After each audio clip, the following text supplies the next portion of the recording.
Today's episode is a free preview of our sister podcast, To Save Us from Hell. This is the only independent podcast about the United Nations. Co-host Anjali Dayal and I are bona fide UN experts. I've covered the UN as a journalist for nearly 20 years.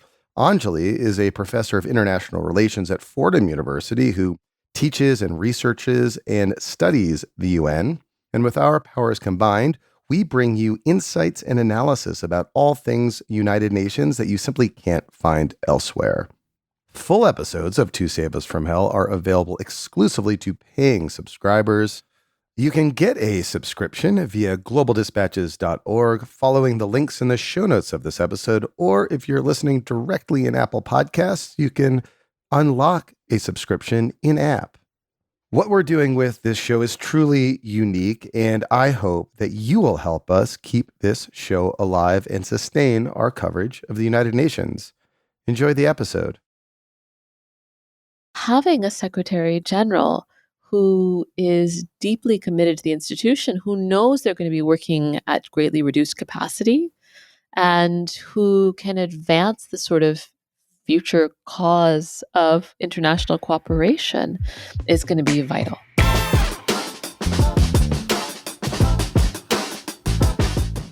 Welcome to the 50th episode of To Save Us from Hell. I am your co-host, Mark Leon Goldberg. I'm a journalist. I run Global Dispatches, which hosts this very podcast. Happy 50th episode. I am Anjali Dayal. I'm an international relations professor at Fordham University. I teach and I do research and I write about the United Nations.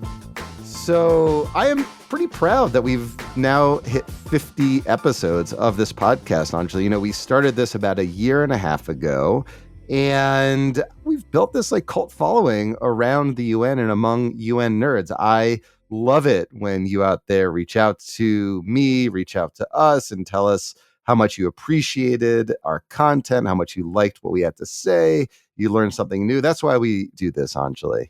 When you pitched this show to me, I thought it would be really cool to just have an interesting conversation about the UN, about stuff that I was reading about anyway, a couple of times a month. And one of the cool things about doing this show is how it's just amplified those conversations, right? People listen and then they flag you and they say, hey, can we talk about this thing? Here's what I think, or here's what I know about it. Really cool. So we have a lot to discuss in this episode. There was an eyebrow-raising profile in The New Yorker by star journalist Robin Wright of Rafael Grossi, the head of the IAEA and candidate to become the next UN Secretary General. Anjali and I will discuss that after the jump, what we learned and really what it means to mount a PR campaign if you're running for UN Secretary General. But first, Anjali, it was a big week for the podcast, and we're recording this on Wednesday, December 17th. But dare I say, it was a pretty big week for you as well. Anjali, what were you doing on Monday? On Monday morning, I was briefing the UN Security Council. What? As part of Slovenia has the presidency of the UN Security Council this month. They're concluding their 2-year rotation as elected members of the Security Council, and they convened this open debate under the agenda item Maintenance of International Peace and Security. The subject was Leadership for Peace, and they had circulated this very well thought out concept note to get a wide range of perspectives on the next Secretary General and their role in this particular moment of the institution. And so it was well thought out and deeply researched, and they set some guiding questions for the two briefers, for me and former Secretary General Ban Ki-moon, and for member states.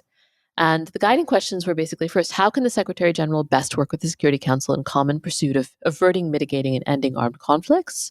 Second, how can the wider membership be in support of the Secretary General's endeavors by addressing key global challenges? Third, what are some of the most effective ways for the Secretary General to use their Article 99 authority? And four, what would be some of the most important qualities that could contribute to the successful work of the Secretary General?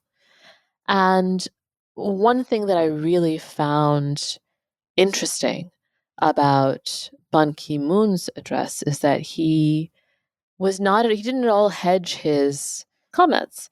he came pretty strongly down on a couple of different reforms he thought were absolutely necessary for the Security Council and the Secretary General to be able to work well together. And one of the suggestions that he made was that there should be a single 7-year term for the Secretary General, that they should do away with this idea of 2 5-year terms as being the norm, because it gives the Security Council leverage over the Secretary General in a way that might impede the successful execution of his job or her job or their job.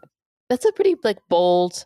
I know for people outside the UN system, it doesn't necessarily seem that bold, but for people who pay close attention to this and who know the sort of nature of Ban Ki-moon's disposition, that's a pretty bold thing for him to come out with, to basically say, you should do this differently so that the Secretary General can be more independent. Yeah, like they don't have to worry about taking a stand on an issue that might irk one of the P5 members that might subsequently block their renomination for another 5-year term if it was just a single 7-year term. Exactly, right? So that, I thought was particularly interesting coming from someone who knows the political pressure really deeply, and from someone who knows what it's like to sort of serve 2 5-year terms, to come out and say, actually, if you want this person to do the job well, you should give them 1 7-year term. Give them a run to do what they need to do, but also give them an independent run, one where they're not, necessarily beholden to you to keep their jobs. Yeah, I thought that was quite interesting. Did you and Ban exchange any pleasantries? Yes, I was lucky enough to spend some time talking to him. Did you tell him how much he liked his book? It didn't come up. We have talked about his memoir on this podcast before. More than once, I think. Yeah, it's a useful insight into the work of a Secretary General and the UN during that moment in history. It really is. And I will say, with absolutely no disrespect meant to him, I think probably we are the podcast that has mentioned his memoir the most out of any possible podcast. Also, maybe the only 2 people who have read it, but I would highly recommend it, honestly, to any UN nerd. So the briefers were you and Ban Ki-moon, and there were 80 speakers in all. Any highlights? Well, so a couple of points. The first is that, I said I thought that the concept note was very incisive and well done, in part because the questions that I just read, right? They structure the debate in a really interesting way, because they ask, for instance, about the Secretary General's Article 99 authority. I don't know whether, absent that specific question, as many member states would have talked about the Article 99 authority as they did. And just remind listeners what Article 99 refers to. Right. So Article 99 basically gives the Secretary General an independent political role. It allows the Secretary General to bring to the Security Council's attention any matter that they think is of critical importance for them to address. So it essentially means that the Secretary General can themselves call a Security Council meeting on something that they deem to be of vital importance. And in that way, it establishes, as I said, an independent political role for the Secretary General, not just an administrative or a bureaucratic or diplomatic role, but a political role vis-a-vis the Security Council, to say, here's this question of vital international peace and security that I need you to address, that I want to put on the table in front of you. And it's usually been looked at as being a sort of break glass in case of emergency kind of article, which is to say that it's been rarely used. And Secretaries General really only have used it under moments of pretty extreme inaction or duress or violence. Secretary General Antonio Guterres used it for the first time on the question of Gaza. And, it was clearly not the first time that the Security Council had faced gridlock and mass death in his time at the United Nations, right? He didn't invoke it during the Syrian civil war, which is just to say it's something that he clearly has looked on as being something that he only pulls out in extreme circumstances. And one of the interesting things that came up in the debate at all was that many, particularly smaller member states, noted that they thought that the Secretary General should look on it less as an emergency measure and more as a standard way for the sort of relationship between the Security Council and the Secretary General to run. Hmm. which is to say that if the charter gives this function to the Secretary General, why don't they use it? Why have they come to look upon it as being a sort of break glass in case of an emergency provision? I think probably that sort of point of conversation only really emerged because they asked the question. Hmm. Because I actually don't know, and I say this without any, again, disrespect intended to any of the member states who advanced this position during the open debate. I actually don't know that when push comes to shove, that many member states on the Security Council want the Secretary General to take Hmm. a sort of more active role in convening Security Council meetings. And I think that might be true, like across a broader range of states than one might immediately assume. So this Article 99 issue was surprisingly, at least to me, prominent in this conversation. Anything else stand out among the, say, 80 speakers? Yeah, I was struck, and so to be clear, I only was there for the first 34 speakers. You had to go teach a class or something? No, then there was lunch, and I was briefing for the morning session, not the afternoon session. One of the things that really struck me was that there's a big push right now for the next Secretary General to be a woman. This is this UN's 80th year. There have been 9 men who have been the UN Secretary General and 0 women. And so there's been a big civil society push, a big push from a bunch of member states that the next Secretary General should be a woman. The joint letter that we talked about last episode from the presidents of the Security Council and the General Assembly included the very strong recommendation that member states consider a woman for the position. Not all member states included that in their discussion of the qualities that were desirable for the next Secretary General, which I thought was interesting, stayed out of the gate. The second thing I thought was interesting was this question of geographic rotation. If the sort of past pattern of geographic rotation is going to hold, the next Secretary General would come from Latin America and the Caribbean. Again, many member states underlined this, not all member states did. Hmm. And then the third thing I think to sort of underline here is that there was an election in Chile the night before this open debate, and Gabriel Boric's party lost. And Gabriel Boric very notably nominated Michelle Bachelet as Chile's candidate for the next Secretary General. And I do not believe, and listeners will hopefully go back and check and see, I do not believe that Chile's mission to the United Nations put her name on the table again during this debate, Hmm. which I think is quite interesting. I think it possibly indicates that they are not necessarily going to withdraw her nomination so much as not necessarily do much to advance it.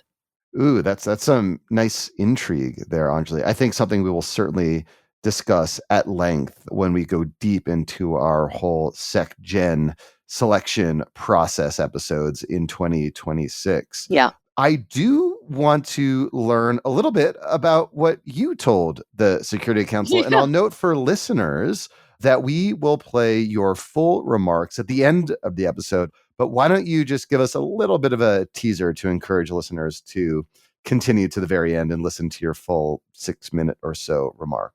I spoke about the next Secretary General taking up the role at a time of deep political crisis and an unbelievable funding shortfall, which is in and of itself political, right? The funding shortfall is because member states won't pay their dues. And in that context, noting that, having a Secretary General who is deeply committed to the institution, who knows they're going to be working at greatly reduced capacity, and who can advance the sort of future cause of international cooperation is going to be vital.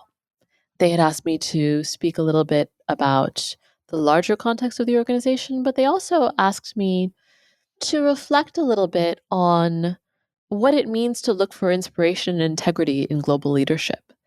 And one of the things that I landed on in trying to think what that meant here is to think a little bit about, how so often we talk about the Security Council as being a gridlocked body that's full of strife that doesn't produce solutions.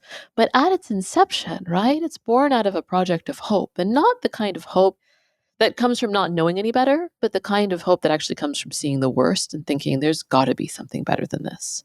And embodying that constant calculation, constantly being able to say, look, we have to choose to cooperate because the alternative is death. That's sort of the charge that the next Secretary General has to pick up at a time when belief in international cooperation is fading, but, maybe the most urgent it's been since 1945. So listeners, listen on, and we'll post Anjali's full remarks at the end of the episode. Also, after the jump, we are going to be discussing a profile that was written in The New Yorker by journalist Robin Wright of Rafael Grossi, the current head of IAEA and a candidate to become the next UN Secretary General. As always, we so appreciate your support. You can listen to full episodes of To Save Us From Hell by becoming a paid subscriber. You can visit the show notes of this episode to get a discount link, or go to globaldispatches.org and get a paid subscription to keep listening.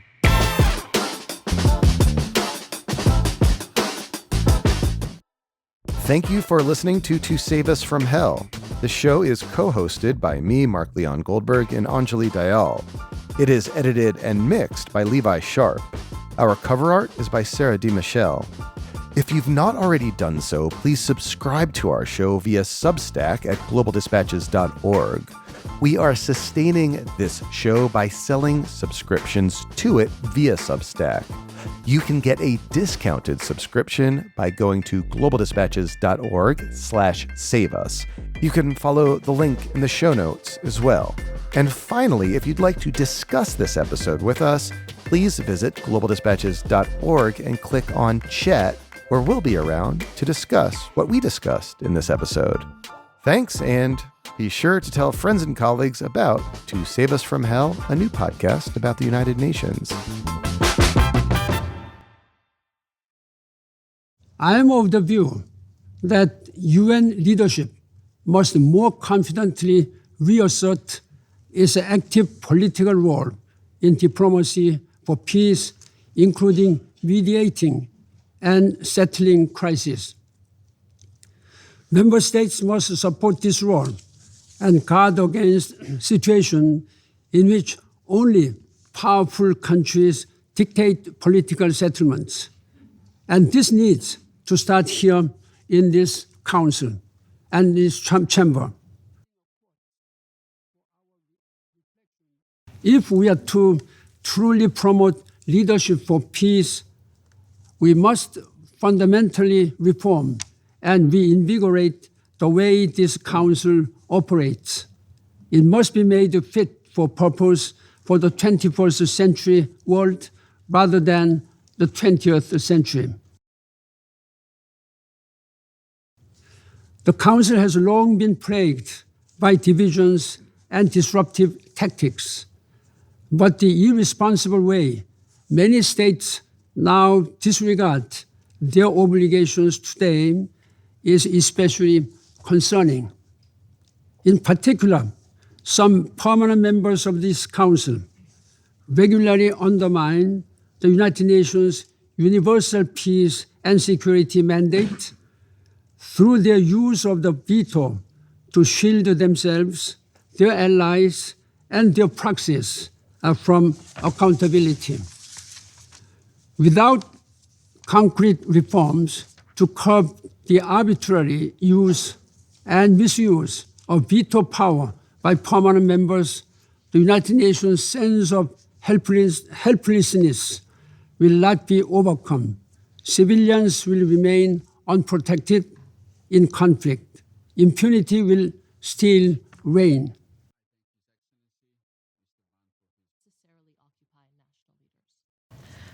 And so perhaps the single most important characteristic for any Secretary General you wish to select is someone who, both by disposition and by position, weighs the value of tomorrow more than they weigh today's advantages, and who recognizes their charge as being the charge of humanity, and who knows their power lies in helping us tie our ambitions today towards future flourishing, to making the conference room always more attractive than the battlefield. Le prochain secrétaire général devra être comptable de l'efficacité de l'organisation, mais aussi l'ordonnateur du système des Nations Unies dans son ensemble. Cela suppose l'aptitude à renforcer la culture d'efficacité, de responsabilité et de bonne gestion en se saisissant de l'initiative ONU 80. Notre organisation doit montrer sa capacité d'adaptation et d'action au plus près des populations qui attendent le développement durable dans un contexte budgétaire contraint. Ce chantier nécessitera détermination, courage et ambition. As the Chief Administrative Officer, we expect the next Secretary General to respect state sovereignty, guarantee fiscal responsibility, cut wasteful spending, and ensure efficiency in internal UN operations. The United States will continue to reject initiatives that fall outside or attempt to redefine the core purposes of the Charter. As the largest contributor to the UN's budget throughout its existence, we will prioritize a strong return on our investment, and we urge other countries to do the same as well. 我们要弘扬正确二战史观，捍卫二战胜利成果，维护战后国际秩序。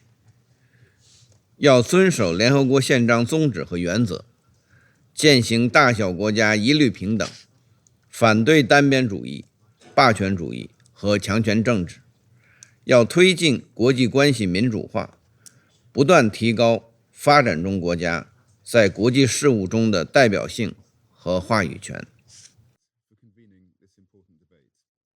Such are the demands of the role of Secretary General that we must undertake a merit-based process to find the most qualified candidate, the person best equipped to lead the UN over the coming years. We strongly encourage the nomination of female candidates. Именно поэтому инициатива ООН-80 должна осуществляться под плотным страновым контролем и в полном соответствии с резолюциями и решениями органов ООН. Жизненно важно обеспечить при этом, чтобы под прикрытием данной инициативы не ставились под сомнение прерогативы Совета Безопасности.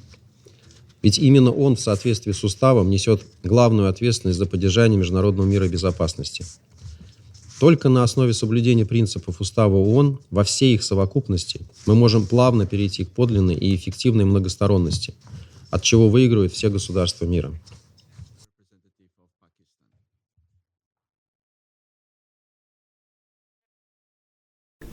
The time for reform is now.